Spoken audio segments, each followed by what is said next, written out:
Hello students, I welcome you all to the YouTube channel of AgriEdit. So students, आज की video में we will discuss the second part of our ICAR PG 2024 agronomy exam. ठीक है, तो agronomy exam में आपने already part 1 जो है वी हैव कवर्ड. तो जिसने भी वो वीडियो नहीं देखा है, सबसे पहले आई विल रिकमेंड टू दो स्टूडेंट्स सबसे पहले जाके उस वीडियो को देखिए, then you will have to watch this video. Okay, So as you all know, I am your mentor Nikhil. I have done undergraduation from the CSK Himachal Pradesh Agriculture University Palampur, and I have secured All India 22nd rank in the recent ICAR PG examination in the previous year, and currently I am pursuing masters from the same university. तो start करते हैं हम आज का second part. तो पिछले part में हमने 40 क्वेश्चन जो थे we have covered those questions. तो moving further to our next questions. तो अगर पिछले पार्ट की जो आपको पीडीएफ थी है ना, जिसने गूगल फॉर्म फिल करा था उनको मिल चुकी होगी. तो जिन स्टूडेंट्स ने ऑलरेडी गूगल फॉर्म फिल कर दिया था उनको अब फर्दर गूगल फॉर्म फिल करने की जरूरत नहीं है. वो सेकंड पार्ट की पीडीएफ उनको ऑलरेडी शेयर हो जाएगी. लेकिन जिसने नहीं करा है they can do with the description में इसका लिंक मिल जाएगा गूगल फॉर्म का, and they can easily fill out. तो without wasting further time move to the question. जो आपका 41st क्वेश्चन है, this is which one of the following is not a genus of Penicetum as per the classification of the staff, right? तो इस question को करने के लिए simple सा, अगर आपके पास बेसिक आपने ये पढ़ी है स्पीसीज है ना, तो यू कैन इजिली डू. तो एक एक करके सभी स्पीसीज को देखते हैं. तो सर फर्स्ट स्पीसीज मेंशन क्या है, दैट इज द जिम्नोथिया, राइट. अनदर वन देखते हैं, चलो पेनिसिलेरिया इज देयर है ना, यूपिनेसिटम इज देयर, एंड एक जो अगर आप फोर्थ स्पीसीज ध्यान से देख सकते हो, बाइकलोर इज देयर है ना, बाइकलोर इज देयर. तो अगर आपने सिंपल पढ़ा है, आपने साइंटिफिक नेम्स आपको क्रॉप्स के पता है, तो बाइकलोर किसके साथ लगता है, सोरगम के साथ लगता है ना, sorghum bicolor scientific name of the sorghum. तो डी स्पीसीज तो सिंपल सी बात है आपका पेनिसिटम की नहीं हो सकती है ना, क्योंकि ये तो सोरगम के साथ ऑलरेडी. तो सिंपल आगे इसमें ज्यादा सोचने की जरूरत नहीं है ना. इसका जो जीनियस है बाइकलोर का, that is your sorghum, and this is the scientific name of your sorghum crop. Easy question, right? So D will be the right answer. And these जो आपके तीन ऑप्शन बच गए, these are the species of your this genus Penicetum. Okay. तो moving to the next question. अब ये question, इस type का क्वेश्चन हर साल आया है, हर साल आएगा, इस साल भी आएगा, राइट. क्वेश्चन क्या है, you have to match the following, और आपको डिफरेंट टाइप्स के वाटर दिए हैं है ना, वाटर के कलर दे दिए. चलो ऐसा मान लो, green water, fossil water, grey, black, virtual, different types of water are mentioned here. साथ में उनके रोल्स लिख दिए, ठीक है, कि ग्रीन वाटर का क्या रोल है, you have to match it, fossil water का, ग्रे वाटर का, ब्लैक वाटर का, वर्चुअल वाटर का. तो ऐसे क्वेश्चंस का अप्रोच करने के लिए या तो आपको इनका पता है तो यू कैन इजिली डू, लेकिन फिर भी अगर किसी ने ये नहीं पढ़ा कॉन्सेप्ट, तो वो कैसे कर सकता है इसको. सिंपल, ग्रीन वाटर, अब नाम से क्लियर है, ग्रीन क्या चीजें होती है आपके, क्रॉप प्लांट और ग्रीन, राइट. तो green it will match to the that option जहां पे आपका पर्टिकुलरली क्रॉप का मेंशन किया गया. जैसे फर्स्ट देखो, crop production ideal for kitchen gardens and lawns, ठीक है सर, इसमें भी क्रॉप का मेंशन है. नेक्स्ट देखो, plant and crops particularly forest, grassland and dryland agriculture, sir इसमें भी क्रॉप्स आ गया, तो कैसे चूज करेंगे. नेक्स्ट देखो, एग्रीकल्चर एंड डोमेस्टिक, अगेन यहाँ पे भी एग्रीकल्चर आ गया. देन आ गया export import of agriculture products. हाँ, ये ऑप्शन थोड़ा डिफरेंट सा लग रहा है ना, इसको होल्ड पे रखते हैं. लास्ट अगर आप ऑप्शन देखोगे, again crop production need to be treated prevent heavy metals and all. तो आप जो ये चार जो ऑप्शन देखे, इन सभी में क्रॉप्स था. तो सर कैसे चूज करेंगे, ग्रीन किस में आएगा, फॉसिल किस में, ग्रे ब्लैक किस में, वर्चुअल किस में. तो सिंपल सा है, ये देखो आप, एक्सपोर्ट एंड इम्पोर्ट. तो एक्सपोर्ट एंड इम्पोर्ट थोड़ा सा डिफरेंट लग रहा है ना, इसमें ना तो ग्रीन में आएगा, फॉसिल में नहीं आएगा, ग्रे में नहीं आएगा, ब्लैक में नहीं. तो एक्सपोर्ट एंड इंपोर्ट किससे रिलेट हो रहा है, थोड़ा वर्चुअल वाटर है ना, वर्चुअल. इसको हम देखेंगे एक्चुअली में है क्या, लेकिन फिर भी अगर कोई लेमैन इसको कर रहा है विदाउट हैविंग लाइक, मतलब उसको कुछ भी नहीं पता इसका इन वाटर से, तो इस तरीके से ही और शी कैन डू. तो वर्चुअल वाटर कहाँ पे आएगा, आपका फोर्थ ऑप्शन, राइट. सो ई का फोर्थ आपका इन दो ऑप्शंस में है, राइट. तो ये आपके एक्सक्लूड हो जाएंगे. नेक्स्ट और देखो आप, ब्लैक वाटर देखते हैं एक बार है ना. तो ब्लैक वाटर क्या आपका, crop production need to be treated for preventing heavy metals and pathogens. तो एक आपका ग्रे वाटर है, एक आपका ब्लैक वाटर है ना. तो ब्लैक वाटर लग रहा है ना कि ब्लैक जो है वो और ज्यादा गंदा होगा, सिंपल. तो ब्लैक वाटर में आ जाएगा आपका, it needed to be treated for the preventing heavy metals and pathogens. Although इसको करने एक्चुअली इस तरीका नहीं है, इसको हम देखेंगे, लेकिन ये एक आपका अप्रोच हो सकती है कैसे आप इन क्वेश्चन को करोगे। तो ब्लैक वाटर कहाँ पे आएगा आपका, बी डी का 5 आ गया, ठीक है। तो डी का 5 कहाँ पे भी है, यही एक ऑप्शन में है, राइट। तो डी जो है आपका राइट आंसर आ जाएगा।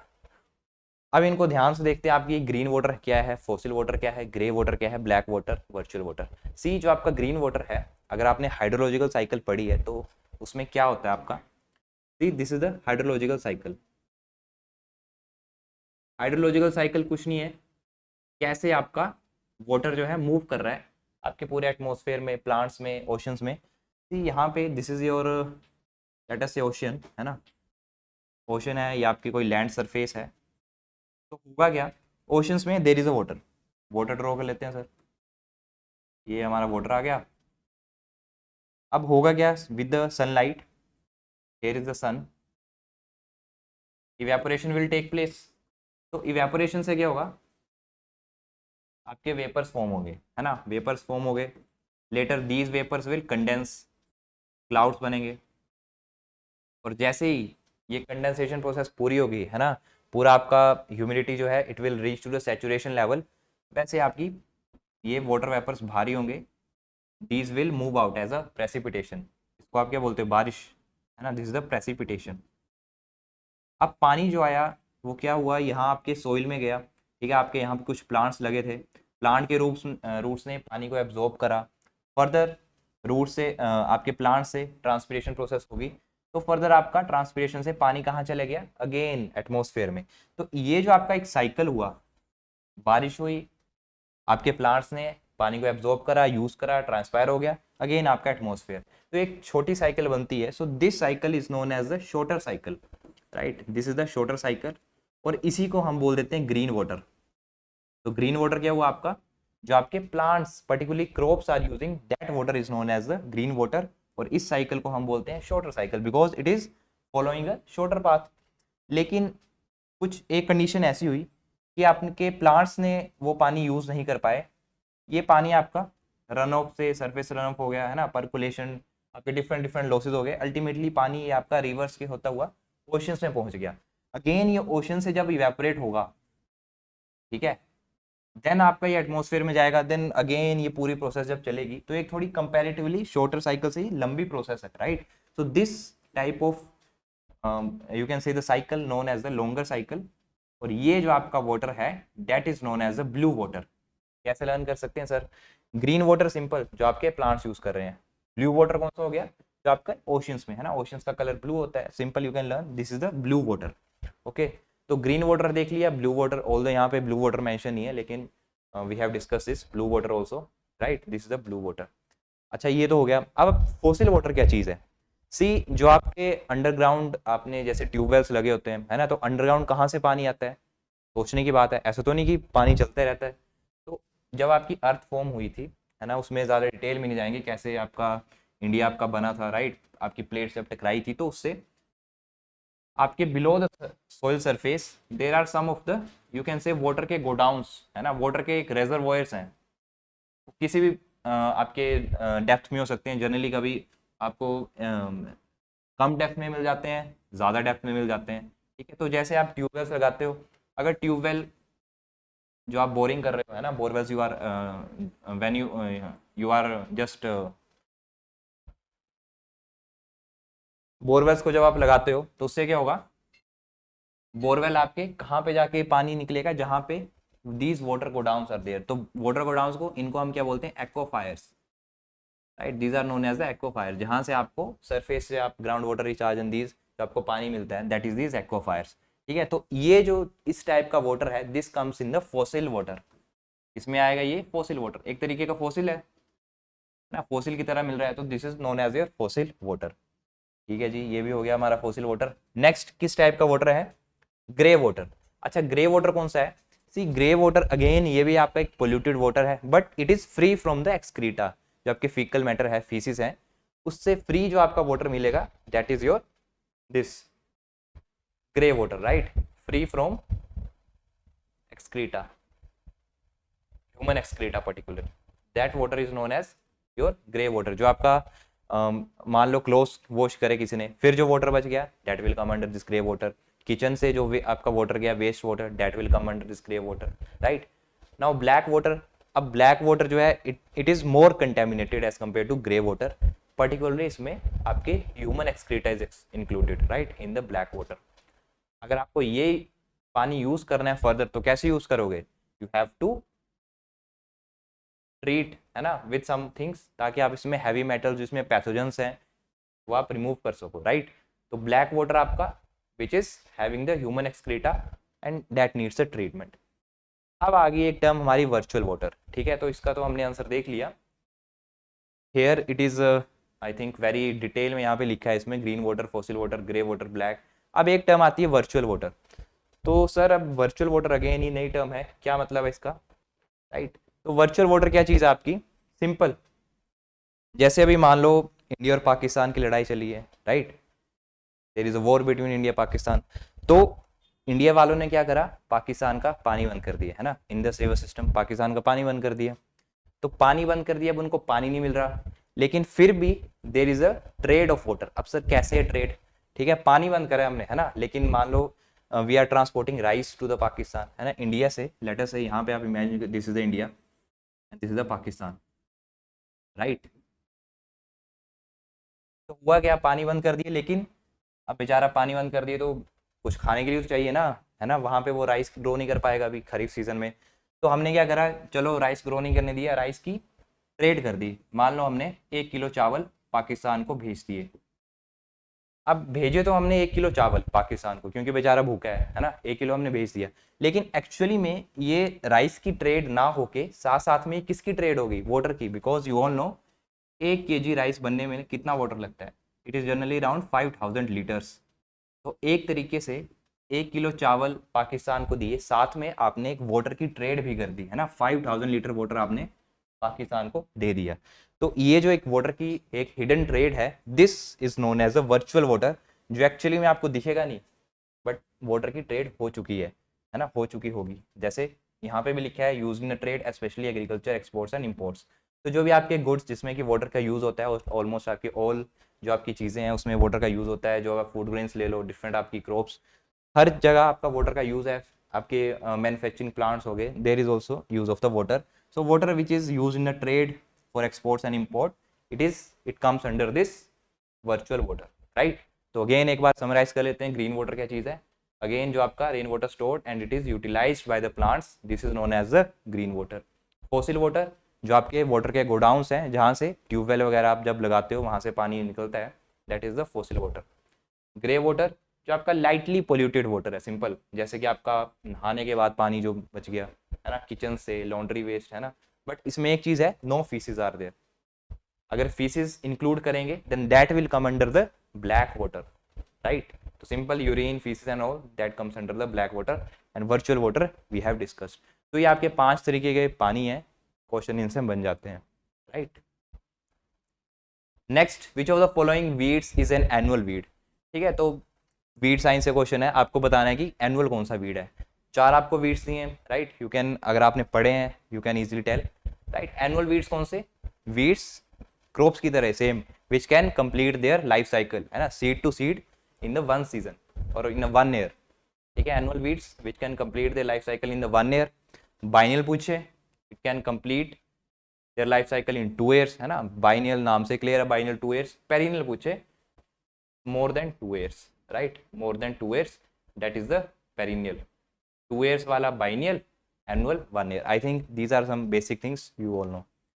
अब देखो फर्स्ट ऑप्शन साइप्रस रोटेंडस, तो it is most troublesome weed, right. इसको कंट्रोल करना काफ़ी मुश्किल है, क्योंकि इट फॉर्म्स द ट्यूबर्स, है ना, अंडरग्राउंड ट्यूबर्स आते हैं। तो जो भी आप हर्बिसाइड अप्लाई करोगे, तो हर्बिसाइड जो है ये अंडरग्राउंड जो ट्यूबर्स बनते हैं, गांठें हिंदी में बोलते हैं, है ना, इन तक नहीं पहुंच पाते हैं। Even glyphosate you are applying, तो ग्लाइफोसेट भी जो है यहाँ तक पहुंच पाता है, although it is systemic and translocated herbicide, right, but नहीं पहुंच पाता है, राइट। तो इसके लिए साइप्रस रोटेंडस के लिए एक स्पेशल आपका हर्बिसाइड आता है, कॉमन नाम उसका सैम्प्रा, राइट, राइट डाउन सैम्प्रा। अब आप सब लोग मेरे को कमेंट्स में बताओगे सैम्प्रा में विच केमिकल इज यूज्ड, है ना, इसमें कौन सा केमिकल है एक्चुअली में जो वीड्स को इसको मारता है। This is homework for you all, you have to write down in the comment section. Next देखो, ठीक है, ये तो आपका पेरिनियल वीड आ गया। अब इतना आपका ये ट्रबलसम वीड है, तो नेचुरल सी बात है this comes in the perennial. अब साइप्रस की भी डिफरेंट स्पीसीज है ना, 4 स्पीसीज आती हैं साइप्रस की जो हम पढ़ते हैं, ऑल्दो काफ़ी ज़्यादा हैं, लेकिन जो हमारे काम की हैं दीज आर 4 स्पीसीज। तो उसमें से आपकी 2 species these are perennial nature, right, 2 species of the cyperus these are the perennial nature. और जो आपकी 2 स्पीसीज बच गई these are annual in nature, right, 2 आपकी पेरिनियल है और एनुअल। तो एक तो हमने देख ली Cyperus rotundus, this is the perennial, ठीक है, Cyperus rotundus this is the perennial. एक और स्पीसीज है that is Cyperus esculentus, that is also perennial. अब एनुअल में कौन सी स्पीसीज, जो आपकी 2 बच गई, उसमें से एक स्पीसीज आपकी cyperus iria and another one this is the cyperus difformis. अच्छा सर, आपने 4 स्पीसीज बता दिया, अब इनको लर्न कैसे करेंगे, है ना, हमें तो ये लर्न नहीं होती, तो काफ़ी सिंपल है, ज़्यादा लोड नहीं लेने इसमें। पेरिनियल में देख लो, लास्ट में जिसके अस लगा है, यहाँ पे भी अस लगा है, यहाँ पे भी अस लगा है, साइप्रस, है ना, तो दीज आर द पेरिनियल। और जो बच गई जिनमें अस नहीं लगा, एक में इरिया है ये, एक में आईएस है, these are the annual in nature. Simple यही इसको ट्रिक है लर्न करने की, जिसमें भी अस दिख गया आपको that comes under the perennial, और एनुअल में आपकी ये 2 इरिया एंड डिफॉर्मिस। ठीक है, तो फर्स्ट ऑप्शन तो नहीं आएगा because this is the perennial in nature. Again ये आप कैसे है, this is the perennial species in nature. अच्छा नेक्स्ट देखते हैं सोंकस आर्वेंसिस, अगेन ये भी एक ट्रबलसम वीड है, this is also perennial in nature, this is also perennial in nature. अब नेक्स्ट स्पीसीज है पेनिकम मैक्सिमम इज देयर। तो अगर आप आरएस मीना पढ़ी है किसी ने, है ना, तो आरएस मीना में ये जो स्पीसीज है एनुअल पूछिए ना, this is annual in nature. तो अगेन ये जो स्पीसीज है वहां पे पेरिनियल मेंशन करी गई है, लेकिन this species is annual.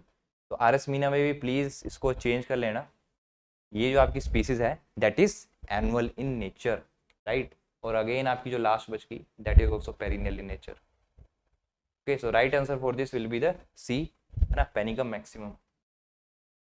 Moving to the next, Priya is a variety of maize crop. तो प्रिया सुंदर लड़कियों का नाम होता है ना, सुंदर एंड स्वीट, तो उसी से आ जाएगा आपका baby corn, popcorn, sweet corn या फोडर मेज। तो आई होप आपको आंसर पता चल गया होगा, sweet corn will be the right answer for this Priya, right. Now next question,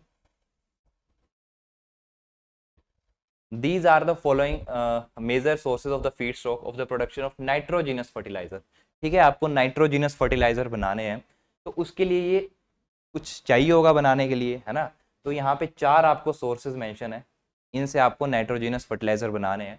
अब आपसे पूछा ये है कि according to their highest share of consumption in India, मतलब आपके इंडिया में कौन सा ये सोर्स जो है ज़्यादा यूज होता है, देन लास्ट में जो एकदम मिनिमम यूज होता है, उस ऑर्डर से you have to arrange this, right. तो फर्स्ट आप देखते हो नेप्था, आई थिंक आपने सुना भी नहीं होगा नेप्था क्या चीज़ है ना। नेक्स्ट देखते हो natural gas is there, next coal and coke is there, the electrolysis of the water. तो जो इसमें मोस्ट इंपॉर्टेंट, अब आपको अगर नाइट्रोजन के कोई फर्टिलाइजर चाहिए, तो जो एक बेसिक प्रोसेस उसके लिए अमोनिया के लिए क्या है, दैट इज हैबर प्रोसेस ना, हैबर बोश प्रोसेस यूज है, राइट। तो ये प्रोसेस, इसमें कौन सी क्या चीज यूज होती है, again this natural gas is being used, है ना। तो क्या इसका एक रिएक्शन है वो हम देख लेते हैं। सिंपल N2 प्लस हाइड्रोजन, है ना, 3H2, it will give 2NH3, right. Catalyst वगैरह again you can see Al2O3। High temperatures में प्रोसेस होती है, this is the basic process of your ammonia formation, right. तो ये प्रोसेस किसके अंडर आ जाती है, अगेन नेचुरल गैस। इसमें जो आपका ये H2 यूज होता है ना, दैट कम्स, कहाँ से आता है ये, that comes under from your this natural gas, right. और इसमें जो N2 है, ये तो आपका एटमोसफेयर में भरमार पड़ी है ना, 78% is nitrogen present in atmosphere, तो नाइट्रोजन तो वहाँ से मिल जाएगा। और आपका 3H2 अगेन ये आपका नेचुरल गैस है, तो बी जो है वो फर्स्ट नंबर पे आएगा, right, B will be the first. Then आपका नेक्स्ट सोर्स दैट इज इतना ज़्यादा यूज़ नहीं होता, है ना, लेकिन फिर भी जो सेकंड उसका है दैट इज दिस नैप्था, है ना, it is having the second position, right. Then आपका कोल एंड केक सी में आ जाएगा, और लास्ट में इलेक्ट्रोलाइसिस, क्योंकि ये काफ़ी टफ प्रोसेस है ना, it is not much economical, जितना इसमें पैसा लगेगा उतना तो आपका ये फर्टिलाइजर नहीं लगेगा, है ना। तो डी जो है अगेन ये आपका लास्ट में आता है, इलेक्ट्रोलाइसिस ऑफ वाटर। ओके, तो अगर आपको एक भी पता है इससे कैसे आप ये हैबर-बोश प्रोसेस सबको पता होती है आपका अमोनिया बनने की, तो इसमें जो आपका ये H2 है this is comes from the natural gas, right. तो बी जो है ये फर्स्ट में आना चाहिए, तो simple you can exclude these options, आपके पास ये बचेंगे, और electrolysis of water it is not economical, that is why it will stay in the last. So second B will be the right answer for this question. Enzyme responsible for the carboxylation in the C4 plants. अब again ये आपका plant physiology से question है, काफी easy question है, I hope answer सबको पता है, that is the PEP carboxylase. अब इसमें कंफ्यूजिंग क्या है ना, कुछ इसमें सोचना नहीं, आंसर सामने आपके चार दिए हैं, आपको बस पेप की फुल फॉर्म पता होनी चाहिए क्या है, either it is phosphoenol pyruvic acid, phosphophenol है, फोस्फोपायरुविक एसिड या फोस्फोफेटिनोल pyruvic acid, blah blah, there are different यहाँ पे नेम्स दिए हैं, है ना। तो पेप कार्बोक्सिलेज जो कि आपका C4 प्लांट्स में is use for the carboxylation process, that enzyme is your what, enol, है ना, फोस्फोइनोल नॉट फिनोल। बच्चे यहाँ पे गलत करेंगे, B C D will be wrong, A should be right answer, ठीक है। तो इसमें just you have to learn the full form. Now moving to the next, तो अगर आप दो लिस्ट दिए आपके पास, है ना, एक आपके सामने क्लियर है वीड्स हैं, साथ में यहाँ पे कुछ नेम्स दिए हैं, अब आपको ये बताना है क्या है ये, है ना, दीज आर द इंसेक्ट्स और you can say bio agents, right. इनसे आपको मैच करना है which insect is related to which weed, right.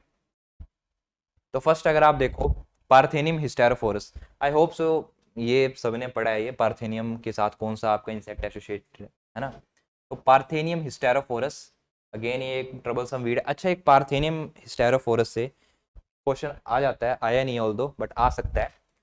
Again ये भी आपका क्या बोलते हैं इसको आप, गाजर घास, है ना, कैरेट ग्रास, कांग्रेस ग्रास भी बोलते हो, carrot grass, Congress grass, troublesome weed है, राइट। ये एनुअल वीड है या फिर ये पेरिनियल वीड है, one question from all of you. तो एक बार वीडियो पोस्ट करो और कमेंट्स में लिखो ये एनुअल है या फिर पेरिनियल है, ठीक है। आई होप आपने वीडियो पोस्ट कर ली है एंड यू हैव रिटन, नहीं भी लिखा तो दोबारा पोस्ट करो, उसको दोबारा लिखो, राइट। तो parthenium hysterophorus, write down, this is the not perennial, this is the annual, right, this is the annual weed but it behaves like perennial, है ना, ये एक एनुअल वीड है बट बिहेव कैसा करेगा ये, जो इसके ग्रोइंग हैबिट्स हैं, it is similar like the perennial weed, है ना, it behaves like perennial weed, fast growing weed एकदम, है ना। It is causing the dermatitis disease, right, itching, inflammation, dermatitis, it is caused by this parthenium hysterophorus, ठीक है। तो parthenium hysterophorus का control, जो इंसेक्ट इसको कंट्रोल कर सकता है दैट इज जाइगोग्रामा बायकोलोरेटा, एका थर्ड। तो एका थर्ड कहाँ कहाँ पे है सर, इसमें भी है, इसमें भी है, इसमें भी है, तो डी तो नहीं आएगा, एका थर्ड आ गया, ठीक है। नेक्स्ट देखो आपको ओपेंशिया स्पीसीज का नहीं पता मान लो, लेकिन लेंटेना कैमरा का सबको पता है ना, चलो लेंटेना का भी नहीं पता, साइप्रस का तो पता है, साइप्रस ट्रेंडस का, कौन सा इसको इंसेक्ट कंट्रोल कर सकता है, that is Bactra verutana, Cyperus rotundus, B का सेकंड, सॉरी डी का सेकंड कहाँ पे है सर, इसमें नहीं है, तो ये कट हो जाएगा, है ना, ये बचा और ये बचा, ठीक है। अब बी का देखो ओपेंशिया स्पीसीज, तो ओपेंशिया स्पीसीज का जो आपका यू कैन से जो इंसेक्ट करेगा control, that is your this Dactylopius tomentosus, right. तो इसमें आपको ओपेंशिया में आ जाएगा बी का फर्स्ट, है ना, तो बी का फर्स्ट एंड सी का फोर, कौन सा आ गया आपका, सी ऑप्शन में। वैसे ही आपका लेंटेना कैमरा में आ जाएगा आपका ओक्टोटोमा कैब्री पेनिस, ठीक है। तो एक बार थोड़ा डिटेल में देख लेते हैं डिफरेंट, ये आपको सारे जो भी आपको लर्न करने हैं वीड और उनके insect bio agent, these are mentioned, right, तो you can easily do. First जैसे ओपनशियस स्पीसीज का अभी हमने देखा, आई थिंक ओपनशिया का आपका एक ये अलग है, दैट इज डेक्टिलोपस टोमेटोटस, तो ये भी आप लिख सकते हो डेक्टाइलोपियस। अच्छा ये लिखा है यहाँ पे है ना, ये आपका डिफरेंट स्पीसीज है, ये ओपनशिया डेलिनियाई का है डेक्टिलोपियस टोमेटोटस राइट, एंड वल्गैरिस का डेक्टिलोपियस सिलोनोकियस है ना, इसको आप सिंपल स्पीसीज कर लो राइट, राइट हेयर स्पीसीज। अगर आपको कैक्टोब्लास्टिस कैक्टोडोरम भी मेंशन्ड है, that is also Opuntia species. Okay, lantana camara का अभी हमने थोड़ा डिफरेंट देखा था, ऑल्दो यहाँ पे ये दो मेंशन्ड है, लेकिन एक और जो हमने देखा था लेंटेना कैमरा का, that is your Octotoma species right, Octotoma species. तो राइट हेयर ओक्टोटोमा स्पीसीज, तो मैं यहाँ पे लिख दे रहा हूँ इसको, ये थोड़ा एक्स्ट्रा में हो जाएगा आपका, Octotoma species simple. Okay, Parthenium hysterophorus का देख लिया हमने क्या है, Zygogramma bicolorata, leaf eating beetle इसको बोलते हैं right. Water hyacinth, water hyacinth, अच्छा इसको और किस नाम से जानते हैं, साइंटिफिक नाम क्या है इसका सबसे पहले, this is Eichhornia crassipes, Eichhornia crassipes right. Floating weed आपका ये, इसको ब्लू डेविल के नाम से भी जानते हैं, पानी का शैतान है ना, क्योंकि अगर पानी में ग्रो हो जाए ना, दैट इज अगेन ट्रबलसम है इसको कंट्रोल करना right, that is why it is known as a blue devil Eichhornia crassipes. तो इसके जो बायो एजेंट है जिसको कंट्रोल करेंगे, नियोचेटिना आइकोर्निया है ना, नाम इसके स्पीसीज से ही क्लियर है इसका साइंटिफिक नाम क्या होगा राइट, नियोचेटिना ब्रूचाई। अगर आपको जैसे मैच करने के लिए दे दें वाटर हाइसिंथ का, उसमें आपका नियोचेटिना आइकोर्निया है, तो सिंपल आप इसके साइंटिफिक नेम को इससे कोरिलेट करके यू कैन इजीली मैच है ना। एलिगेटर वीड आ गया आपका अल्टरनेंथरा फिलोक्सिरोइडस, एगेसाइड्स हाइग्रोफाइला, एगेसाइड्स कोनेक्सा। तो ये एगेसाइड्स कैसे लर्न कर सकते हो, सिंपल है, एलिगेटर वीड है तो एलिगेटर से आप साइड ही हटोगे है ना, उसके पास थोड़ी जाओगे, तो सिंपल एगेसाइड्स हाइग्रोफाइला। स्पीसीज लर्न करने की जरूरत नहीं है, सिंपल स्पीसीज आप मार्कआउट कर सकते हो। देन नेक्स्ट आपका सेंट जॉन्स वॉट, इसका जो आप इंसेक्ट है that is Chrysolina quadrigemina, Chrysolina species you can learn. Cyperus rotundus का we have discuss, Bactra verutana moth borer इसको बोलते हैं। वाटर पर्सुनेल लेडवीजिया पार्विफ्लोरा, इसका है डेट इज हेल्टिका साइनिया। साल्वेनिया मोलेस्टा का आपका ट्राइट्रोबैगस साल्वेनी और Paulinia species. Okay, so these are your some of the weeds with these insect bio agents. इसके बाहर आपसे नहीं पूछेगा, simple you can take the screenshot and pause and write down this. Okay, now moving to the next, oat has a protein composition of 80%। ठीक है, तो ये जो आपका क्वेश्चन था एक बार इसके ऑप्शन देखो, कोडेनिन, ग्लूटेलिन, जीन, ग्लाइडिन राइट। तो ये क्वेश्चन आपका एनटीए ने गलत पूछा था, this question is drop by the NTA because यहाँ पे कोई भी ऐसा प्रोटीन मेंशन नहीं था विच इज 80%। तो इसका राइट आंसर क्या आएगा sir, right answer is globulin right. 80% जो प्रोटीन है दैट इज ग्लोबुलिन, जो आपका प्राइमरी यू कैन से protein present in the oats that is the globulin protein. Okay, और भी ग्लोबुलिन के साथ एक और प्रोटीन है, तो this is the list, again पूरी लिस्ट आपको मेंशन है हर एक क्रॉप की with their primary storage protein. एक बार इसका स्क्रीनशॉट लेके you can read, you can write right. तो वीट का देखो, वीट में आपका एक तो ग्लूटेनिन मिलता है, ग्लूटेन कंटेंट राइट, एंड एक ग्लाइडिन प्रोटीन इज देयर। ठीक है, तो glutenin this is the component of your gluten, जितना ज़्यादा ग्लूटेन उतनी ज़्यादा आपकी सॉफ्ट क्या बनेगी, इलास्टिक आपकी चपाती। बार्ले में फोर्डीन इज देयर, जो आपका एक ऑप्शन में भी था, तो बार्ले में फोर्डीन आता है। राय में इसके साइंटिफिक नेम से ही क्लियर है, राय सेकेलिन। मेज, मेज में आपका zein protein is there. Sorghum में काफिरिन है ना, इसकी एक वैरायटी भी है। ओट्स में ग्लोबुलिन एंड एवेनिन, तो ओट्स में आपका कौन सा है, ग्लोबुलिन के साथ avenin protein is also there.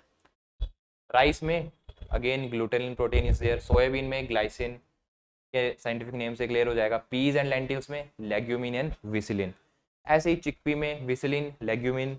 Moong been green gram, इसमें आपका विसिलिन एंड लेग्यूमिन। अरहर में कैजनिन एंड लेग्यूमिन राइट। तो ये लेग्यूम क्रॉप्स हैं, तो इसमें मोस्टली आपको ये लेग्यूमिन आपको हर जगह मिल जाएगा। ओके, कॉटन सीड है, इसमें भी आपका legumin protein is there. So in this way you can learn groundnut का, you can easily learn arachin protein is there, कौन arachin protein is there. Okay, तो सिंपल एक बार आप इसको पढ़ लीजिए एंड यू कैन, इसको बार बार पढ़ोगे तो सिंपल आपसे लर्न हो जाएंगे। द नेक्स्ट क्वेश्चन ये आपका है, अगेन सोइल पोर्शन आ गया है ना। High sodium concentration in irrigation water, क्या बोला है इसमें, आपके इरिगेशन वाटर में सोडियम ज्यादा है, may reduce oxygen supply to the root system, okay, may reduce oxygen supply to the root। अब इसका रीजन क्या दिया है एक बार पढ़ो। High sodium content in irrigation water causes flocculation of the soil particles। अब बताओ, आपने प्रॉब्लम सोइल्स पढ़ी थी, ठीक है, तो उसमें आपने सेलाइन सोइल्स का देखा था, सोडियम जो आपने हमने अभी लेटेस्ट एक पार्ट 1 जो इसका करा था, उसमें we have discussed about this saline soils, sodic soils. तो सेलाइन सोइल्स में वी हैव डिस्कस्ड जो आपकी फिजिकल जो स्टेट आती है सोइल की, दैट इज फ्लोक्यूलेटेड, है ना, फ्लोक्यूलेशन, पार्टिकल्स जो हैं फ्लोक्यूलेटेड स्टेट में है ना, फ्लोक्यूलेशन इज देयर। वहीं इसका ठीक ऑपोजिट सोडिक सोइल्स में, due to the sodium, sodium present है, डिस्पर्स करेगा वो पार्टिकल्स को, है ना, पास में आएंगे आपके पार्टिकल्स, तो dispersion is there, deflocculated conditions are there, simple. अब इसमें क्या बोल रहा है, high sodium content in irrigation, तो सोडियम जहाँ पे भी है, सिंपल, जहाँ पे भी सोडियम मिलेगा सोडिक सोर्स में, क्या मार्क आउट करना है, dispersion you have to mark out. लेकिन यहाँ पे ये दिए इन्होंने कॉजेस फ्लोक्यूलेशन, तो हो गई ना स्टेटमेंट यही गलत, है ना। तो सोडियम ऑलवेज रिमेंबर, सोडियम के साथ ऑलवेज डिस्पर्सन आएगा या फिर डीफ्लोक्यूलेशन आ सकता है, लेकिन फ्लोक्यूलेशन नहीं आ सकता, that is why this are wrong हो गया। अब आर रोंग हो गया तो सिंपल आपको 4 ऑप्शन हैं, तो इसमें ए देखने की जरूरत है आपको, नहीं है, बिल्कुल नहीं है, क्योंकि ऑप्शन से कुछ ऐसे हैं, आर इज फॉल्स कहाँ पे है, in the C option only, automatically A will A is true. तो ज़्यादा दिमाग नहीं लगाना, थोड़ा स्मार्ट तरीके से you have to solve this questions. A is true, R is false, देख भी सकते हो। जितना ज़्यादा सोडियम का कंसंट्रेशन आएगा इरिगेशन वाटर में reduce oxygen supply to the root system. अब क्यों, सी सोडियम का जो काम है ना डिस्पर्जन का, वो कैसे है, जैसे ये आपका कोई सोडियम का कोई एटम है लेटर से, है ना, Na पॉजिटिव, तो जैसे इसके साथ वाटर अटैच होगा तो होगा क्या, ये जो एक एटम है ना, ये अपना साइज इंक्रीज कर लेगा, right, due to this water, size जो है मान लो इतना बन गया आपका, और ये पार्टिकल से एकदम काफ़ी पास होंगे, राइट। तो इतने ज़्यादा पास हैं तो इसमें आपके पोर स्पेसेस क्या जाएंगे, फिल आउट हो जाएंगे, है ना, पार्टिकल्स इतने ज़्यादा, एकदम डिस्पर्स कंडीशन बन रही है आपकी, पूरी एक लेयर बन जा रही है आपके सोडियम की। तो नेचुरल सी बात है, ऑक्सीजन कैसे मिलेगी आपको रूट्स को, ये आपकी मान लो ये सॉइल का सरफेस है, ये आपके सोडियम के पार्टिकल्स हैं, यहाँ पे आपकी रूट्स हैं, how oxygen can move and enter in the soil, right? So A is correct whereas R is false। अगर यहाँ पे dispersion बोल देता then आपका आंसर क्या आ जाता, A and R true, R is the correct explanation of the A, okay, लेकिन अभी आपका C will be the right answer। Next question is water is available for the 3 irrigations only, है ना। तो weed के cases में generally इरीगेशंस का काफ़ी ज़्यादा रोल है ना, पर्टिकुलर टाइम में इरीगेशन देनी पड़ती है। अगर आपके पास एक इरीगेशन है, कौन सी स्टेज में दोगे, 2 हैं तो कौन सी में दोगे, 3 हैं, 4 हैं, 5, 6 ऐसे, तो इसमें आपको कौन सी वाली बोला है, 3 irrigations, right, you are asked with the 3 irrigations. तो सिंपल सी बात है, एक फंडा याद रखना ऑलवेज, वीट में क्या होता है, CRI स्टेज इज आपकी यू कैन से मोस्ट क्रूशियल स्टेज, है ना, CRI स्टेज। CRI स्टेज क्या चीज़ है सर, ये this is the crown root initiation stage. होता क्या है, when you will sow the wheat, बेटा से आपने सीड सो करा, तो इनिशियल जो आपकी रूट्स आती हैं वीट में, these are the seminal roots, है ना, ये आपकी सेमिनल रूट्स आएंगी, सेमिनल, और इनको टेम्पररी रूट्स भी बोलते हैं। क्यों बोलते हैं सर टेम्पररी रूट्स, क्योंकि कुछ टाइम के बाद, 21 दिन के बाद जनरल, है ना, 21 डेज आफ्टर सोइंग, होगा क्या, ये सेमिनल रूट्स क्या जाएंगी, दिस विल मूव आउट, है ना, वॉश आउट हो जाएंगी, ये आपका वीट का प्लांट ग्रो करेगा। यानी यहाँ से एकदम फ्रॉम दिस पोर्शन ये आपकी क्राउन रूट्स, क्राउन की तरह शेप में एक रूट्स एमर्ज होंगी, these that is why crown की तरह शेप है इनकी ना। क्राउन का शेप कैसे होता है, ऐसे ताज का shape, that is why these are known as the crown root crown roots, और इस स्टेज को हम बोलते हैं क्राउन रूट इनिशिएशन स्टेज। तो अब इतनी इंपॉर्टेंट स्टेज है, और जनरली बोला क्या जाता है, अगर इस स्टेज में अगर आपका पानी नहीं मिला तो आपकी वीट की क्रॉप 50% जो है उसकी यील्ड कम आएगी। अगर आपकी 100 क्विंटल यील्ड आनी थी मान लो, इससे आपकी रिड्यूस होकर 50 क्विंटल तक पहुंच सकती है। That is why CRI stage तो हर इसमें आएगा ही आएगा, है ना, मेंशन भी किया ऑल्दो CRI स्टेज, CRI। तो अगर आपके पास एक इरीगेशन है तो कब अप्लाई करोगे, सिंपल CRI स्टेज में यू हैव टू अप्लाई। लेकिन पूछा आपसे 3 इरीगेशन, तो जो अगली इरीगेशन आप अप्लाई करोगे, है ना, अगर आपके पास 2 चांसेस हैं इरीगेशन के, तो you will apply in CRI and let jointing stage, 2 के केस में। 3 के केस में थोड़ा कहानी डिफरेंट हो जाती है। लेट जॉइंटिंग और आपकी booting stage, these are overlapping, ये सेम ही है, इनको बोल सकते हैं ना, तो इसको बूटिंग भी आप बोल सकते हो। अगर आपके पास 3 स्टेजेस हैं तो कब अप्लाई करोगे, you have to apply CRI boot. अब यहाँ पे फ्लावरिंग है और यहाँ पे मिल्क स्टेज है, तो बताओ क्या आएगा आंसर। आपका मिल्किंग स्टेज में you have to apply, right. CRI, CRN, flowering stage, right. Two irrigation, generally late joining में इसको अप्लाई कर सकते हो, right. In some books late jointing is mention, सब में आपको फ्लावरिंग मिल जाएगी, है ना। लेकिन सिंपल इन दोनों में आप अगर आपको चूज करना है तो you can choose this flowering also, okay. तो CRI बूट और आपकी थर्ड वन कौन सी स्टेज आएगी, मिल्किंग स्टेज आएगी, राइट। तो यहाँ पे आपका राइट आंसर क्या आ जाएगा, CRI बूट एंड मिल्किंग। अगर बूट ना देके लेट ज्वाइनिंग देता देन ऑल्सो आपका ये आंसर सही हो जाता है ना, बूट या फिर और करके इसको कर लो late jointing stage, okay, LJS, simple.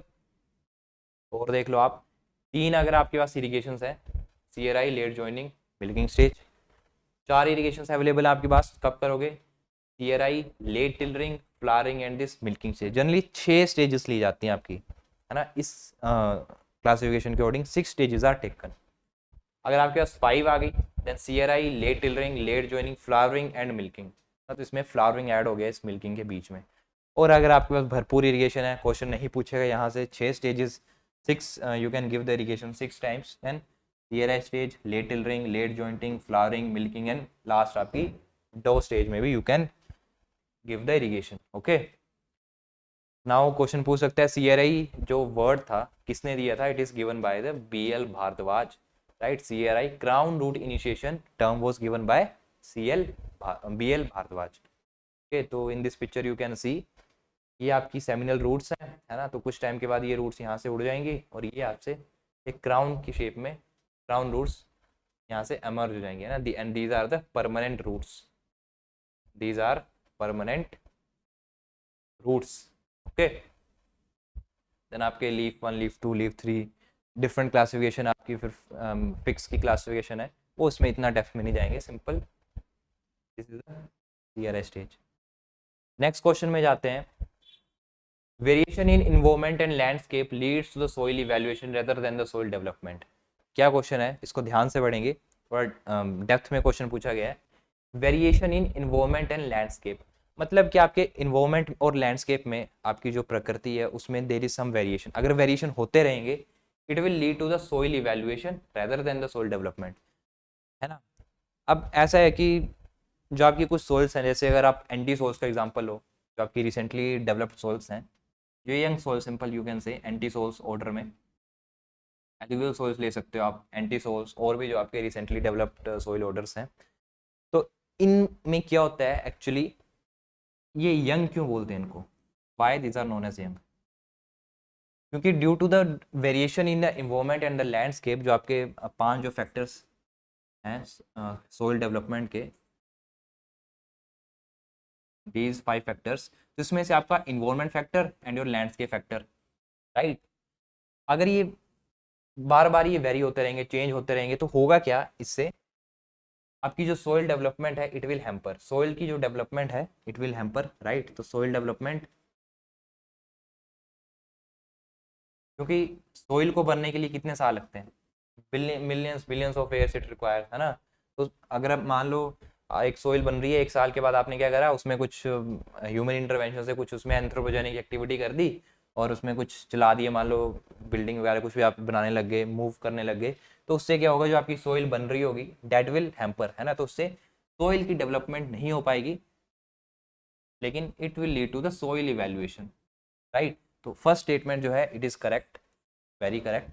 Second, अगर आप देखोगे, intermediate topography affords the best condition for the formation of the agriculture productive soil. तो यहाँ पे बोला है इंटरमीडिएट टोपोग्राफी, इंटरमीडिएट से क्या समझ सकते हो आप, जैसे कि आपकी थोड़ी ये हिली एरियाज हैं, राइट, ये आपके थोड़े प्लेन्स आ गए और ये आपके थोड़े और लोअर प्लेन्स यू कैन से, है ना, जहाँ पे डिफरेंट आपके पास ये लो टोपोग्राफी मान लो इसको, दिस इज द इंटरमीडिएट। कुछ आपके हिल्स भी हैं, है ना, एकदम ज़्यादा प्लेन भी नहीं है, कुछ आपके hilly areas are there, this is the intermediate. जैसे कि मिडल में कोई टोपोग्राफी आ गई है ना, सिंपल, ना तो ज़्यादा बुरी ना तो ज़्यादा अच्छी, सिंपल इंटरमीडिएट, और ये आपका हिली एरियाज। अब बोला है कि intermediate topography affords the best condition for the formation of agriculture productive soil. Natural सी बात है एकदम, ना किसी चीज़ की एक्सेस ना किसी चीज़ की कमी। अगर आप बीच में रहोगे, मिडल में रहोगे, simple, that is the best condition, very right. क्योंकि होगा क्या, अगर आप हिली एरियाज में जाओ तो हिली एरियाज में क्या आपके पास प्रोडक्टिव सॉइल बन सकती है? खुद सोचो, यहाँ पे बढ़िया ऐसे न्यूट्रिएंट्स रिच सॉइल आपके पास एकदम है ना, वर्जिन सॉइल इज देयर। तो होगा क्या, प्रेसिपिटेशन से ये जो आपके यहाँ पे ऊपर जो न्यूट्रिएंट्स हैं, अगर सॉइल इरोजन हो गया, काफ़ी ज़्यादा बारिश होगी, क्लाउड बस्ट हो गया, तो उससे आपके ये न्यूट्रिएंट रिच जो आपके टॉप वाला हिस्सा है सॉइल इरोजन में, date will move out.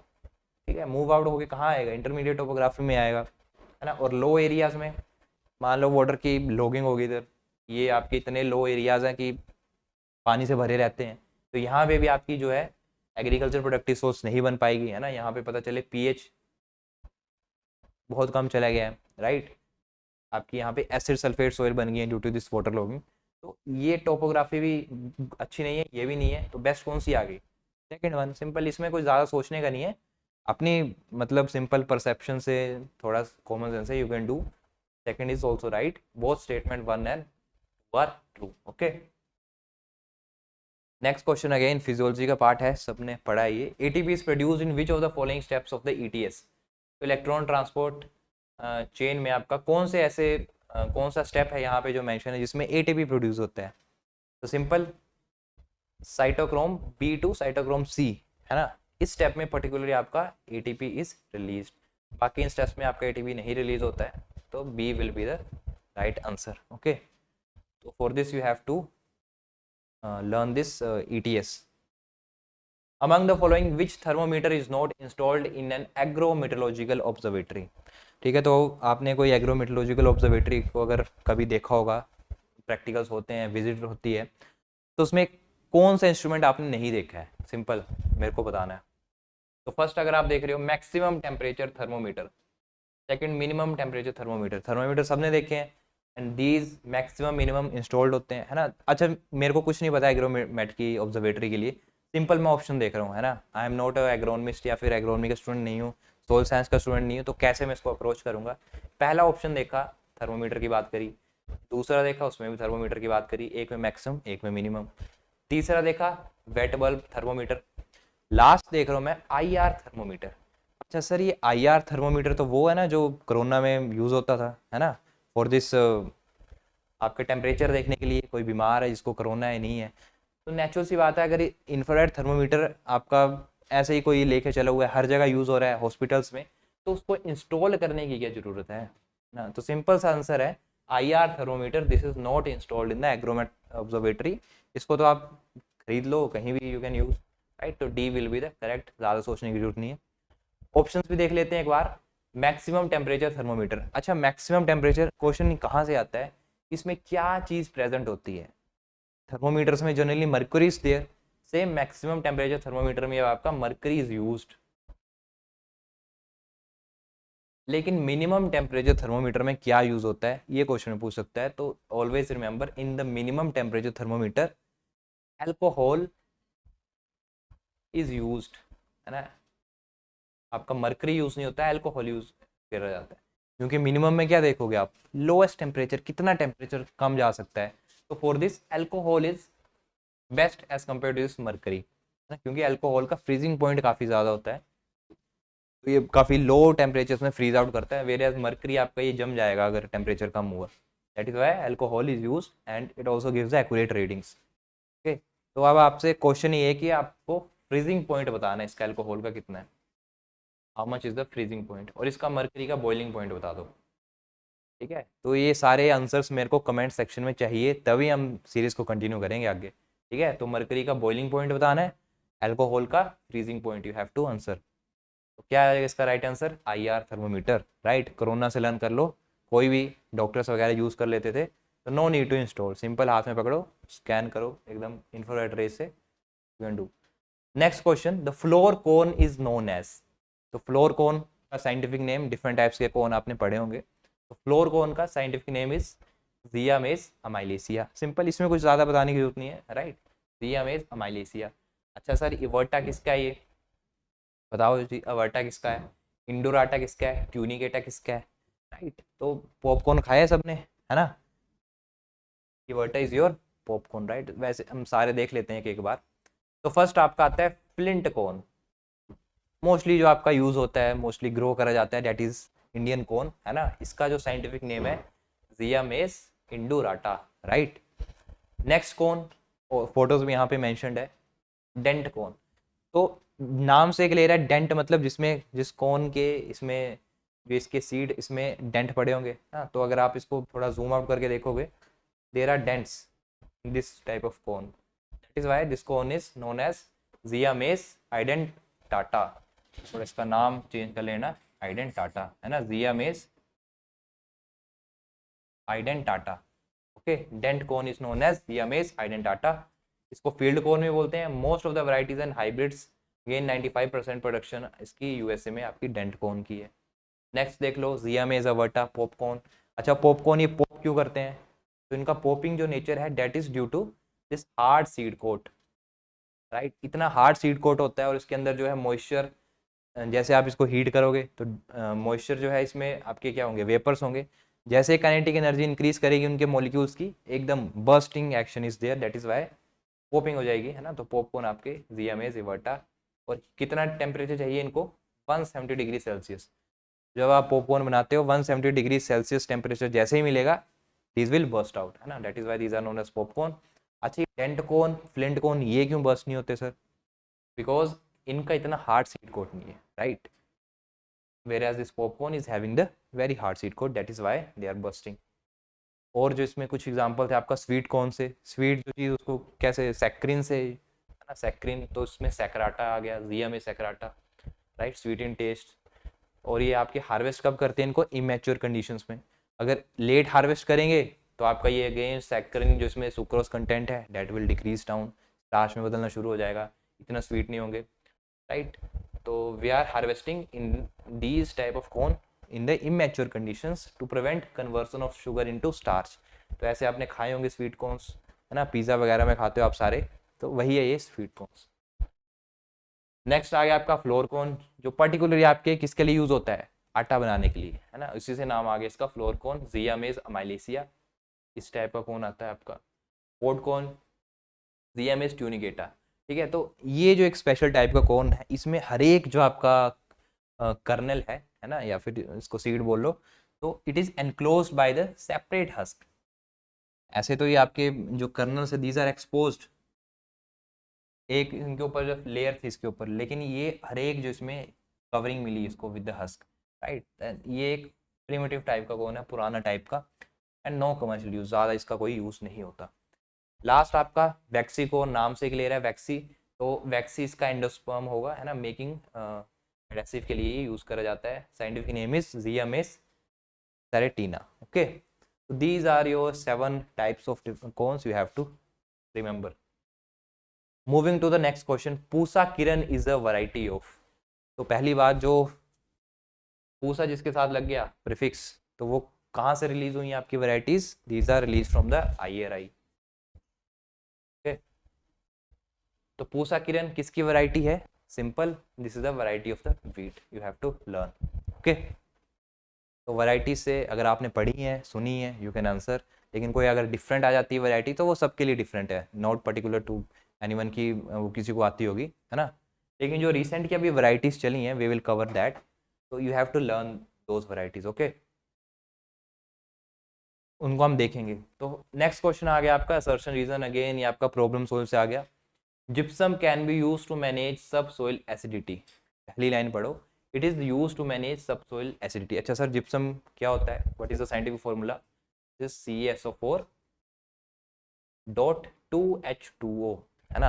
Reason क्या दिया है, इसने बोला है कि सब सोइल एसिडिटी, एक तो आपकी एसिडिटी मान लो सोइल के सरफेस में है, लेकिन एक उसके नीचे है सब surface, that is the sub soil acidity. और जनरली सब सोइल एसिडिटी ये आपके एल्यूमिनियम आयंस अगर ज़्यादा हैं उसकी वजह से होती है, due to Al3 positive. The SO4 released by the dissolution of the gypsum increases level of calcium and reduces level of the aluminium in both soil solution and exchange complex, right. तो इसमें क्या बोल रहा है ये, जो आपका sulphate release होगा जिप्सम से जब ये हाइड्रोलाइज होगा, है ना, CSO4 किस में टूटेगा, CSO4 will break down in Ta2 positive plus SO4 negative, right. तो जैसे ही आपका ये आपके सब सोइल में जाएगा, है ना, ये आपके मान लो एल्यूमिनियम यहाँ पे प्रेजेंट है, इसके कॉन्टेक्ट में आएगा, तो ये positive charges these will repel, और ये आपके Al3 पॉजिटिव अगेन ये आपका SO4 नेगेटिव से जब कंबाइन करेगा, है ना, तो कोई कंपाउंड बना देगा, लेटेस्ट से इसको AlSO4 हमने लिख दिया। ऑल तो यहाँ पे प्रॉपर इसको मैंने मेंशन नहीं किया 2 3, सिंपल मान लो AlSO4 एक बन गया। तो ये जो है कंपाउंड, ये एक प्रेसिपिटेट हो जाएगा, नीचे चला जाएगा, और आपका जो सोइल सोल्यूशन में कौन सा रहेगा, कैल्शियम Ca2 पॉजिटिव। और आपको पता है Ca2 पॉजिटिव का रोल क्या है, it causes the flocculation, right, it causes the flocculation, मतलब एक तरीके की ये फिजिकल कंडीशन सोइल की ये अच्छी करता है ना। तो कैल्शियम जितना ज़्यादा होगा उतनी ज़्यादा फिजिकल कंडीशन सोइल की अच्छी होगी। तो एक बार पढ़ते हैं क्या लिखा है, the sulphate release by the dissolution of the gypsum increases level of calcium, very right, calcium क्योंकि यहाँ से जब टूटेगा तो Al को तो मिल गया अपना साथी SO4, ये तो हो जाएगा, इसके साथ प्रेसिपिटेट नीचे चला जाएगा, कैल्शियम रह जाएगा आपका, और calcium it is helpful in your improving the physical condition, improving your physical condition of the soil, right, and reduces the level of aluminium in the both soil solution and the exchange complex। तो both A and R are true, right। तो इसमें क्या answer आ जाएगा आपका, both A and true and R is the correct explanation of the A। so I hope आपको ये यहाँ पे ये जो इनकी चली थी एल्यूमिनियम सल्फेट की, ये क्लियर होगी, राइट। तो सिंपल ऐसे लर्न करना है आपको, सेम आपका सोडिक सोल्स में भी चलता है। सोडिक सोल्स में भी आपका सोडियम ज़्यादा है, सोडियम को आपने प्रेसिपिटेट डाउन करना है, और सोडियम की जगह आपको कैल्शियम लाना है, सिंपल ना, क्योंकि कैल्शियम का काम ही है आपकी सोइल को अच्छा करना। फ्लोक्यूलेशन, फिजिकल कंडीशन, ये सारे वर्ड्स हैं, you can mark out your answer. Next, electro osmotic theory for the translocation of the organic solutes was given by, अच्छा ये इलेक्ट्रो ऑस्मोटिक थ्योरी किसने दी थी, this theory is given by the Fensom and Spanner, ठीक है। तो ये theory दी थी फैंसन एंड स्पैनर ने। तो अब जो है ये थ्योरी थोड़ी गलत प्रूव हो गई है, this is not much used, right. तो इन्होंने क्या बोला था, जो आपके ट्रांसलोकेशन होती है आपके सोर्स टू सिंक, जो आपका ऑर्गेनिक सोल्यूट्स हैं जन पार्टिकुलरली आपके K पॉजिटिव,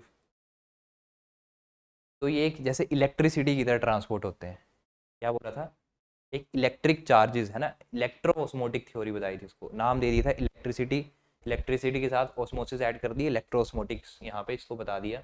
तो उन्होंने बोला था कि this translocation of these organic solutes from the source, जहाँ पे फूड बना आपका लीव्स में, to the sink, different parts आपके रूट्स आ गए, स्टेम आ गया, राइट। तो ये किससे होता है आपका, इलेक्ट्रो ऑस्मोसिस से होता है। So generally this theory is now it is not much used, right। K positive ये सारा, ये थ्योरी आपके फैंसन एंड स्पैनर ने दी थी। क्वेश्चन अगेन ये आपका इरिगेशन से रिलेटेड है, तो इसमें you can see 5 statements are there, लंबी लंबी यहाँ पे स्टेटमेंट्स दी हैं, साथ में there are some of the values. तो सिंपल इसको करने का एक तरीका मैं अगर आपको बताऊँ, सिंपल है। फर्स्ट स्टेटमेंट पढ़ो क्या लिखा है, in furrow irrigation method short near horizontal furrows can be used in the flat land with the maximum slope of 2%, ठीक है। तो एक में बता दिया कि फरो इरिगेशन में कितनी स्लोप यूज कर दी, इसमें फरो इरिगेशन में we have used maximum 2% slope, काफ़ी ज़्यादा होती है 2% स्लोप, राइट। सेकंड देखो, अच्छा, in steep sloping land contour furrows can be used up to a maximum slope of 6%। तो कंटूर फरोज इसमें कितनी कर दी, 6%, राइट, ठीक है जी, लिख लिया हमने 6%। नेक्स्ट अगर आप देखोगे, a minimum 0.05% slope is recommended to assist drainage in the furrow system. आप देख लो यहाँ पे एक में ये फरो इरिगेशन में 2% बता रहा है, और एक में ये 0.05% बता रहा है, राइट। तो यहीं पे ये कॉन्ट्राडिक्शन आपका सामने सामने इसने बता दिया, एक में 0.05%, एक में 2%। तो नेचुरल सी बात है, आपका ए और सी तो एक ऑप्शन में आ ही नहीं सकता साथ साथ में। तो ए और सी जहाँ पे भी दिख रहा है, यहाँ पे आपका मेंशन नहीं है ए और सी, ठीक है। तो इसको अभी छोड़ो, ए और सी को होल्ड में रखो। नेक्स्ट स्टेटमेंट पढ़ो। Border irrigation can be used on sloping land up to 2% slope on the sandy soil. Border irrigation can be used on sloping land up to 3% slope on the clay soil, right? तो इसमें border irrigation के बारे में दिया और slope दे दी है। Sandy में आपको 2% स्लोप है, क्ले में आपको 3%। Border irrigation generally practice for your cereal crops, right, close growing crops में बॉर्डर इरिगेशन, और आपकी wider space crop your furrow irrigation use. तो इसमें आपका this 2% is very much excess यार। ये फरो इरिगेशन में दिस 2% इज नॉट देयर, जिसकी जो स्लोप है एक्यूरेट दैट इज 0.05%। तो आपका ए ऑप्शन नहीं आएगा। तो अगर ए ऑप्शन नहीं है तो आपका ए भी कट हो गया, this A and D is also excluded. आपका कौन सा बचा, C and D and B and D. Okay, तो सी जो है दैट इज करेक्ट। तो सी ए की ऑप्शन में है, C and D you can mark out that also. On steep sloping land contour furrows can be used up to a maximum slope of 6%। Again ये slope भी काफ़ी ज़्यादा है, 6% नहीं आएगी इसकी वैल्यू। ये बी भी आपका ये कट हो जाएगा। कितनी वैल्यू आएगी sir, border irrigation can be use on the sloping land up to 2% slope on the sandy soil. तो सैंडी सोइल में आपकी 2% स्लोप है। क्ले में अगेन इसने इतनी 3% बता दी, ये स्टेटमेंट भी आपकी गलत है। सैंडी में 2% स्लोप होती है, राइट, तो डी आपका आ जाएगा। वेर एज ये क्ले जो इसने बताई है 3%, दैट इज रॉन्ग। ओके, तो क्ले का data you will comment down कितनी इसकी स्लोप होनी चाहिए फॉर दिस क्ले सोइल। और ऐसे भी सोच सकते हो सैंडी और क्ले में थोड़ा टेक्सचर का देख लो, है ना, यू कैन आंसर ज़्यादा होगी या फिर कम होगी, राइट। तो इसका C and D will be the right, और E B and A these are the wrong options. Moving to the next, for the commercial production of DAP. तो DAP you all know this is the complex fertiliser. क्या क्या इसमें आपके nutrients हैं, nitrogen मिलेगा आपको 18%, 46% P2O5 ना, phosphorus is there in this DAP. तो आपको इसकी प्रोडक्शन करनी है, तो आपको लिक्विड अमोनिया को that is NH3 is reacted with the mineral acid. आप बता दो वो कौन सा एसिड है जिसके साथ आपको ये फॉस्फोरस मिल जाएगा। मतलब नेचुरल सी बात है, अगर आप ऑप्शन देखोगे नाइट्रिक एसिड है, सल्फ्यूरिक है, हाइड्रोक्लोरिक है, फॉस्फोरिक एसिड है, राइट। तो कोई भी होगा इजिली बता देगा। फॉस्फोरिक एसिड से आपका क्या बनेगा, डीएपी, है ना, इसी में आपको फॉस्फोरस मिलेगा। नाइट्रिक एसिड है तो इससे तो आपको nitric acid plus ammonia, ammonium nitrate बन जाएगा ना, अमोनियम नाइट्रेट। सल्फ्यूरिक एसिड से अमोनियम सल्फेट, हाइड्रोक्लोरिक एसिड से क्लोरीन आ जाएगा, अमोनियम क्लोराइड इससे बन जाएगा। बचा कौन सा, फॉस्फोरिक एसिड, है ना, तो इससे आपका DAP die ammonium phosphate is formed, ammonium chloride. ठीक है, फॉस्फोरस से फर्स्टली आपका क्या बनेगा, NH3। जब ये रिएक्ट करेगा आपका इससे विद योर फॉस्फोरिक एसिड, है ना, H3PO4, when it will react with this will form mono ammonium phosphate. इसको मैं MAP करके लिख रहा हूँ, ammonium ammonophosphate, right. when this mono ammonium phosphate which it further react with this NH3, again NH3 के साथ ये रिएक्ट करेगा MAP, then it will form your diammonium phosphate, है ना। एक बार अमोनिया आ गया मोनोमोनियम, दो बार आ गया तो डाईअमोनियम फॉस्फेट। तो इसमें इतना सोचना नहीं था ना, आपको ये रिएक्शंस ज़्यादा लर्न करनी थी, सिंपल थोड़ा सा भी अगर आप ध्यान से देखो ना option, you can easily do phosphoric acid. Okay, 59th question. तो ये स्टेप्स आपकी, फर्स्टली यू कैन सी यहाँ पे भी मेंशन है, जैसे आपका NH3 आपके फॉस्फोरिक एसिड से रिएक्ट किया, it formed mono ammonium phosphate MAP, right.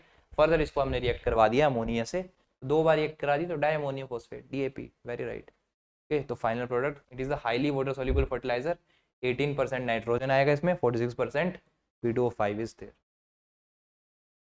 Next, following are the slow release fertilizers having the low water solubility that undergo chemical microbial decomposition when applied to the soil। ठीक है, तो इसमें से आपको बताना है कौन से ऐसे स्लो रिलीज फर्टिलाइजर्स हैं, राइट। तो फर्स्ट ऑप्शन देखो आप, यूरिया फॉर्मेल्डिहाइड, है ना, urea HCHO, you can write का साइंटिफिक फॉर्मूला, है ना। तो यूरिया के साथ अगर आपने फॉर्मेल्डिहाइड लगा दिया तो अगेन ये कैसा बन जाएगा, स्लो रिलीज फर्टिलाइजर जो है ये बन जाएगा। ठीक है, इसमें फॉर्मेल्डिहाइड है, it will resist the microbes too, ये आपका नाइट्रोजन जो है इससे, या फिर यू कैन से अमोनिया, इससे इजीली जो है रिलीज नहीं हो पाएगा, टाइम लगेगा। जैसे कि आपने देखा होगा नीम कोटेड यूरिया आता है ना, सल्फर कोटेड यूरिया, राइट। तो वही इसमें यूरिया फॉर्मेल्डिहाइड का भी रोल है। Again it is act as a slow release fertilizer. ठीक है, तो ए तो आपका आना चाहिए, तो आपका ए जिसमें नहीं है एक्सक्लूड करो। ठीक है, तो A B C D, A B D, A C D. तो अब बी देख लेते हैं, फिनाइल फोस्फोडाइअमाइड, पीपीडीए। तो ये जो है ऑल्दो ये भी स्लो रिलीज है, बट इतना ज़्यादा ये स्लो रिलीज नहीं है, राइट। तो पीपीडीए इसको फिलहाल के लिए होल्ड में रखते हैं। अगला देखो urea Z, this is isobutylidene di urea. Again ये जो आपका आइसोब्यूटालाइडीन है, it acts as a slow release fertiliser. तो यूरिया के साथ अगर इसको इनकॉर्पोरेट कर दोगे तो ये भी आपका स्लो रिलीज बन जाएगा। नेक्स्ट आपका क्रोटोनिल लाइडीनिन डायूरिया। अगेन ये भी आपका कैसा है, में क्रोटोन अल्डिहाइड ग्रुप लग जाएगा, तो ये आपका अगेन स्लो रिलीज। इसमें जो राइट आंसर है that is A C and D. Okay, so A is correct. PPDA ये भी एक स्लो रिलीज है, लेकिन इतना ज़्यादा स्लो रिलीज नहीं है। ये आपका these take months to dissociate to release this ammonia, है ना, आपका ए सी एंड डी टी। लेकिन ये आपका पीपीडीए ये आपका जनरली डेज में डिसोशिएट हो जाता है। So B will not be the right answer, A C D will be the right answer. Now ये आपका एक ऑथर एंड बुक, उससे क्वेश्चन है, dash is consider as a father of conservation tillage and he wrote the book entitled dash. ठीक है, तो इसमें एक भी चीज़ पता है, you can mark out. Who is known as a father of conservation tillage? Father of conservation tillage is E H Faulkner, है ना, एडवर्ड एच फॉकनर। तो क्या आ जाएगा आपका बी, है ना। इसने कौन सी बुक लिखी थी? फ्लोमेंस पोली अ सेकंड लुक। ठीक है, तो ये बुक का नाम है and this is the father of conservation. अगर आपसे पूछे जाए जैसे जेथरो टूल है ना, father of force hoeing husbandry, sorry father of tillage, book कौन सी लिखी थी? Horse hoeing husbandry. Father of tillage किसको बोलते हैं? जेथरो टूल को बोलते हैं, right. Father of tillage is जेथरो tool. और किस किस चीज़ के फादर हैं हमारे जेथरो भाई? वीट साइंस के भी फादर हैं, father of wheat science, right. Book कौन सी लिखी थी? Horse hoeing husbandry. ओके, अगर आपसे पूछ लें फादर ऑफ जीरो टिलेज कौन है, who is the father of zero tillage? तो जीरो टिलेज का अगर आपसे फादर पूछें, फादर इज जीबी ट्रिपलेट। ठीक है, क्योंकि आपके conservation, minimum tillage, these are very hot topics, तो पूछ लेगा इससे। तो father of zero tillage is GB Triplett. Conservation tillage के पूछे, E H Faulkner is the father. अच्छा, ये टिलेज सिस्टम में क्या चीज़ें होती है आपके इंटेंसिव, रिड्यूस एंड कंजर्वेशन? तो इंटेंसिव टिलेज आपकी कन्वेंशनल टिलेज जो आप सिंपल करते हो, इन विच जो आप क्रॉप रेसिड्यू छोड़ते हो फील्ड में, that is very less than 15%। अगर आप 15 to 30% क्रॉप रेसिड्यू छोड़ रहे हो, दैट इज रिड्यूस टिलेज, है ना, you are reducing the tillage activity in the soil. अगर 30% से ज़्यादा रेसिड्यू फील्ड में आपको दिखता है, जैसे कि in this case you can सी यहाँ पे रेसिड्यू शुगर केन की हार्वेस्टिंग करी है, लेकिन एज इट इज़ इसका प्लांट रहने दिए यहाँ पे इसकी स्टॉक, तो this is the greater than 30%, right. और इसी में आपने क्या कर दिए? सोइंग कर दी है, can see here is sowing. तो that practice is known as a conservation tillage. फिर फर्दर आपके कंजर्वेशन टिलेज के भी डिफरेंट डिफरेंट टाइप्स हैं। Row zone tillage is there, stubble mulch tillage is there, zero tillage is there, minimum tillage, right. These are different systems. Now next 62, this is the numerical question. The sap of a plant cell has an osmotic potential of -10 bars and there is a wall pressure of 2 bars. ठीक है, तो इसमें दो conditions की बात करी है, एक आपकी प्लांट सेल की बात। तो सिंपल ऐसे सोचो, ये आपका प्लांट सेल है, इसका ऑस्मोटिक पोटेंशियल कितना है? -10 बार। ठीक है, ये प्लांट सेल के अंदर की बात हो रही है, तो यहाँ पे ऑस्मोटिक पोटेंशियल इज, इसको सोल्यूट पोटेंशियल से डिनोट करता हूँ मैं, डेट इज -10 बार। ठीक है, इसको मैंने लिख दिया -10 बार। ओके, वॉल प्रेशर कितना लग रहा है इसमें? डेट इज 2 बार। तो वॉल प्रेशर कितना है इसमें? तो साइड डब्ल्यू से लिखा मैंने, डेट इज 2 बार्स। ओके, तो अगर मैं प्लांट केस में टोटल पोटेंशियल की बात करूं, टोटल पोटेंशियल कैसे निकालेंगे, Sai S plus this Sai W minus 10 plus 2, कितना आ जाएगा -8 bars, this will B -8 bars. जो आपका प्लांट के अंदर का जो टोटल पोटेंशियल निकला, कितना निकला, -8 बार आ गया। ठीक है सर, यहाँ तक क्लियर है। अगले आगे बढ़ो, when this cell is placed within an osmotic potential of 3 bars. अब इस सेल को किसी मैंने ऑस्मोटिक पोटेंशियल में किसी मान लो किसी पानी में मैंने डाल दिया, जिसका कि ऑस्मोटिक पोटेंशियल कितना था, -3 बार था, -3 बार। ठीक है, इस सेल को मैंने लिया और किसी पानी के भरे कंटेनर में डाल दिया, जिसका कि ऑस्मोटिक पोटेंशियल कितना था, -3 बार। ऑल्दो उसमें उसमें कोई सोल्यूट्स वगैरह होंगी, उसी की वजह से ऑस्मोटिक पोटेंशियल बना होगा, राइट। अब बताओ मेरे को कि पानी कहाँ से कहाँ जाएगा। ये प्लांट का सेल है जिसका कि टोटल पोटेंशियल है -8 बार, और ये आपका मान लो एक जग में मैंने डाल दिया और उसका बाहर का जो पोटेंशियल है पानी का, that is -3 bar. Now tell me, water science की क्लास में हमने देखा था, water always move from higher potential to lower potential, always remember. Higher से कहाँ जाएगा, लोअर की तरफ जाएगा। अब मेरे को तो हाइयर क्या है यहाँ पे, लोअर क्या है। अब ऐसा मत बोल देना कि -8 बड़ा है और -3 छोटा है। तो माइनस के केस में क्या है, -3 इज ग्रेटर, -8 इज स्मॉलर। तो सिंपल सी बात है, यहाँ पे हाइयर पोटेंशियल बनेगा और यहाँ पे कैसा पोटेंशियल बनेगा, लोअर पोटेंशियल, राइट। ठीक है, तो पानी क्या करेगा, it will move out from here to from this outside to inside of this plant cell, right. अब मेरे को बताओ, the force causing the water to enter the cell is, right. अब मेरे को बताओ कि पानी को कैसे रोक सकते हैं हम अंदर जाने से, यही पूछा है, दैट इज द फोर्स, है ना। अगर उस फोर्स की हम वैल्यू निकाल लें तो कैसे पानी कब अंदर नहीं जाएगा, जब ये दोनों सिचुएशंस क्या होंगी, इक्विलिब्रियम में होंगी। तो मेरे को बताओ, इस -3 बार को मैं -8 बार कैसे बनाऊं, थोड़ा सा दिमाग लगाओ। -3 बार को -8 बार कैसे बनाऊं। अगर मैं यहाँ पे -3 को -5 से क्या कर दूं, ऐड कर दूं, राइट। तो -8 आ जाएगा, -8 एंड -8 इक्विलिब्रियम कंडीशंस। इक्विलिब्रियम में अगर आप इक्विलिब्रियम में हो, भरपूर आपको पैसा दिया गया है ना, घर वालों ने सब कुछ दे दिया, तो आप क्या मूव करोगे, कहीं नहीं करोगे। बट यहाँ पे पानी को मूव करना पड़ रहा है, higher to lower, -3 to -8, right. तो इक्विलिब्रियम कंडीशंस कैसे बनाओगे आप, by adding this -5 bar, right. तो यही है आपका, अब देखो ऑप्शन कहाँ पे आपका -5 बार, सी ऑप्शन में आपका -5 बार मेंशन्ड है, सी विल बी द राइट। ठीक है, तो आपको इस फोर्स की वैल्यू पूछी थी, force causing the water to enter the cell. तो कौन सी फोर्स आपकी है, -5 बार की ये फोर्स है, राइट। अगर ये फोर्स अगर ऑलरेडी इसको दे दोगे तो पानी नहीं जाएगा, है ना। अगर नहीं है तो पानी इस फोर्स से एंटर कर जाएगा, right.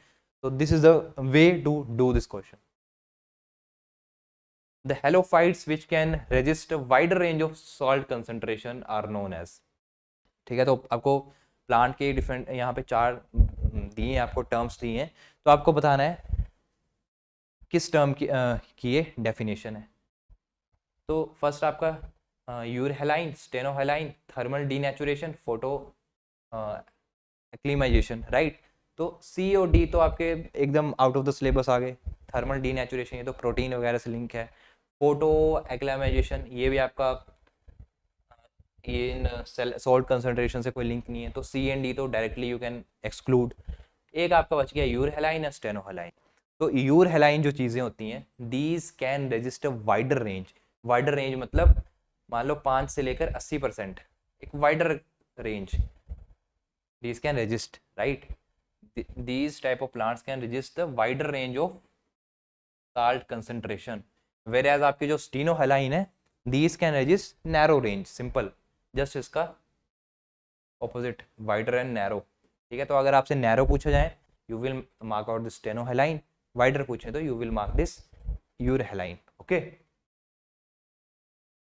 Journal of the soil and water conservation is publish by, कौन पब्लिश करता है भाई journal and soil water conservation, तो it is published by the soil conservation society of India, New Delhi. ठीक है, तो very first option is the right answer for this, right. और जो आपके 3 ऑप्शंस हैं दीज आर रॉन्ग। ठीक है, तो किसी ने अगर ये जर्नल ये आपका वैसे जर्नल एग्रीकल्चर का पार्ट है तो उसको अच्छे से करा है, तो ही और she can easily mark out this. World's most water saving high yielding aromatic rice varieties, चलो बता दो मेरे को, ये वैसे आपका लास्ट क्वेश्चन रहेगा, है ना। तो कौन सी आपकी water saving high yielding aromatic rice की वैरायटी है? पूसा 1121, पूसा 1002, 2679, 2677। ठीक है, तो सभी के साथ पूसा लग गया आपका, है ना, मतलब कि आई राइस से रिलीज होगी। अब मेरे को बताओ कौन सी है हाई यील्डिंग एरोमेटिक राइस। तो इसका जो राइट आंसर है दैट इज पूसा 1121। ओके, तो सर राइस से क्या ये वैरायटीज हमें लर्न करनी है? तो राइस से रिसेंटली आपकी genome edited rice varieties are released by the ICR. Okay,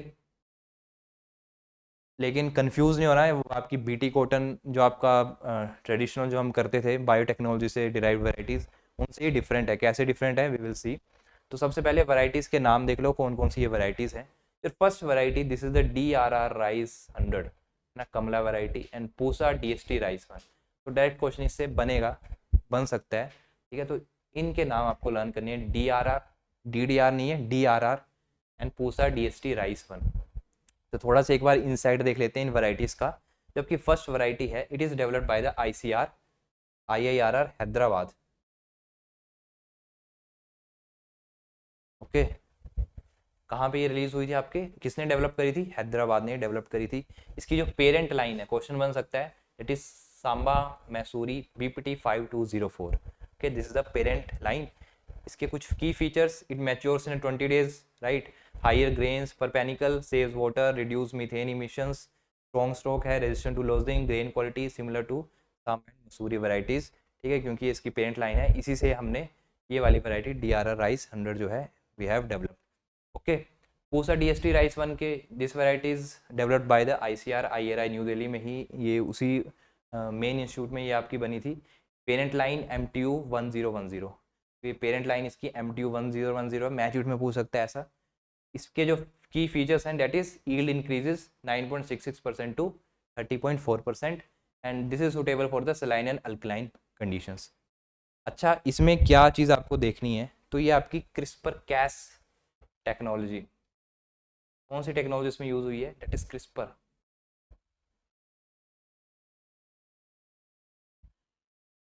ठीक है, तो ये टेक्नोलॉजी क्या इसमें खास बात है? जनरली हम क्या करते हैं, जैसे कि BT कॉटन बनाया हमने, BT मस्टर्ड बनाया, है ना, BT ब्रिंजल बनाया, तो उसमें what we are doing, we are adding the foreign DNA into our main जो आपको वैरायटी इंप्रूव करनी है।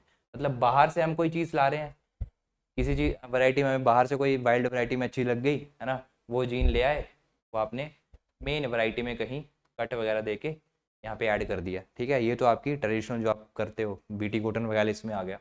लेकिन ये जो आपकी जीनोम एडिटेड राइस वैरायटीज़ हैं क्यों चर्चा में है?